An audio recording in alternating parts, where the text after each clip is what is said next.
Star and Cross is a traditional quilt block made with 3 fabrics. Today I'm going to show you how to make a 5-inch version.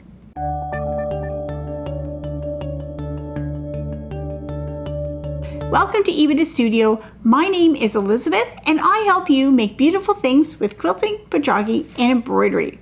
The Star and Cross quilt block is an easy block because it's made up with only squares and rectangles.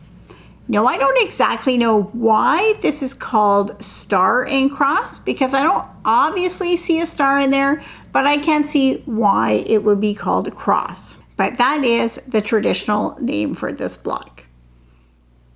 So this block is made with 3 different fabrics, a light, a dark, and then a feature color that just gives it a little pop. So for my light fabric, I'm just using a plain white. And for my dark, I have this blue print. And for my feature, I'm using a pink fabric. Now from the light fabric, you're gonna need 5 1.5 inch squares and 4 1.5 by 2.5 inch rectangles. And from the dark fabric, you're gonna need 4 1.5 by 2.5 inch rectangles. And from the feature fabric, you're gonna need 4 1.5 inch squares. Now, because this block is small and the pieces are quite small, that means consistency and accuracy is very important. So this is a situation where you really want to choose one quilting ruler and use that same ruler to cut all your pieces. Sometimes there's tiny variations between rulers, and if you're cutting 6-inch squares, it's not going to make that much of a difference. But when you're cutting things that are this small, then there could be an issue with that. So it's easier to just stick to the same ruler for this whole thing, for everything that you're cutting and measuring. Also, because these pieces are small, it's important to have an accurate 1/4 inch seam allowance. So if you are unsure about that or you need some tips, I have a link to another video that tells you how to find your accurate seam allowance and gives you some troubleshooting tips if you're having issues with that. So check out that video if you need tips about your seam allowance. So let's get started making this block. Now to make this block, we're going to start off by making the corner sections.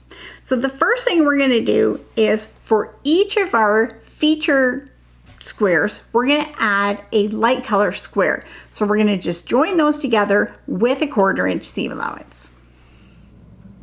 So once these pairs have been sewn together, you're going to press it with the seam going underneath the feature fabric and take a second and double check this measurement to make sure that this is 1.5 by 2.5. That's the size it should be. And then onto each one of these pairs, we're going to sew one of the 2.5 inch light fabric rectangles. So make sure that they're all sewn in the same orientation. So once we have all our little corner squares done, take a minute and measure them. They should be 2.5 inches square, and then we're ready to begin laying out the block. Light square fabric goes in the center, and then at north, south, east, and west, we have our dark rectangles. And then in the corners, we have our square pieces. And just make sure that the feature fabric is in toward the center of the block. It's not at the side or at the corner. Now, I have my pieces with the feature fabric here and then light here. If you had your feature fabric on this side and then this was light and light, that would be no problem at all. Then you would just have it so your feature square is toward the inside. So that is not really an issue. And then once we have this laid out, we're going to join these pieces together into rows and then press our seams toward the dark fabric. So these seams will be pressed in this way, these seams will be pressed that way, and these seams will be pressed this way. And that's how our 3 rows are going to go, and then we'll be able to join our rows together.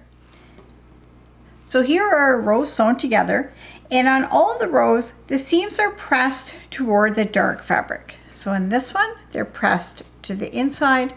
On this one, they're pressed to the outside, and on this one, back to the inside.